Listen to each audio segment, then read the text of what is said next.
Doctor Gauri Garje मृत्यू प्रकरणात मोठी अपडेट समोर आली। या प्रकरणी वरळी पोलिसांनी एफआयआर दाखल करत अनंत गर्जेला अटक केली। गौरीनं टोकाचं पाऊल उचलल्यानंतर अनंत गर्जे हा फरार होता। मात्र मध्यरात्री 1 वाजता तो वरळी पोलीस ठाण्यात हजर झाल्याचं सांगितलं जातंय। त्यानंतर पोलिसांनी अनंत गर्जेला अटक केली। अनंत गर्जेसह पोलिसांनी त्याची बहीण शीतल गर्जे आंधळे आणि दीर अजय गर्जे यांच्या विरोधातही गुन्हा दाखल केलाय।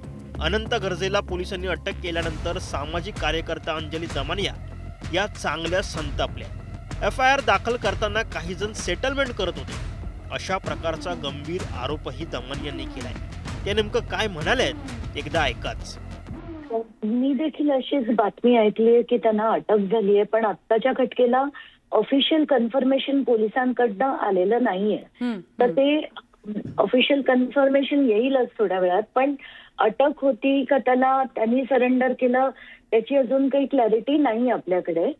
पण महत्वाचं म्हणजे काल सकाळी म्हणजे मला जेव्हा 8 वाजता सकाळी कळलं, 8:30 वाजता मी वरळी पोलीस स्टेशनला पोहोचले होते। पूर्ण आम्ही स्टेटमेंट देऊन एफआयआर होईपर्यंत तिथून आम्ही तिच्या आई वडिलांना घेऊन आम्ही नायर हॉस्पिटलला गेलो। तिथे डीनला मी आणि तिच्या वडिलांनी भेटून एक निवेदन देखील दिलं होतं की याची पोस्टमॉर्टमची व्हिडिओग्राफी व्हावी, कारण हे सगळे पॉलिटिकल माणसं इतका दबाव आणण्याचा प्रयत्न करत होते की सुरुवातीला एका पोलीस इन्स्पेक्टरनी ही आत्महत्या आहे असं स्टेटमेंट रेकॉर्ड केलं। जेव्हा तिचे वडील सांगत होते की नाही, ही असं म्हटलंच नाहीये, हे आता आत्महत्या आहे का घात आहे ते मला नाही माहिती, तरी ते पोलीस इन्सिस्ट करत होते की तुम्ही असं स्टेटमेंट द्या। याच्यावर माझा आणि त्यांचा बराचसा वाद देखील झाला।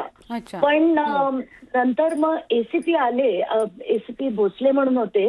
He was a very good officer आणि त्यांनी ते योग्य ते स्टेटमेंट वडिलांचं रेकॉर्ड केलं।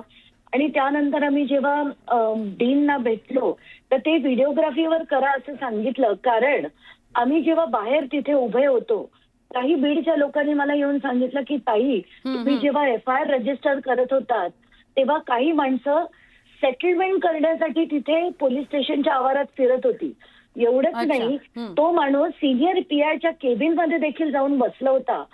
तर हे सगळं ऐकून अतिशय धक्का बसला मला, म्हणून मी त्यांच्या वडिलांना घेऊन ती व्हिडिओग्राफीची मागणी केली आणि ती डीन नायरचे जे डीन होते त्यांनी मान्य देखील केली। 3 मेंबर्स त्यांनी स्पेशली 2 विटनेस आणि 1 लेडी मेडिकल ऑफिसर यांची देखील नियुक्ती तात्काळ तिथे पीएम डिपार्टमेंटमध्ये केली।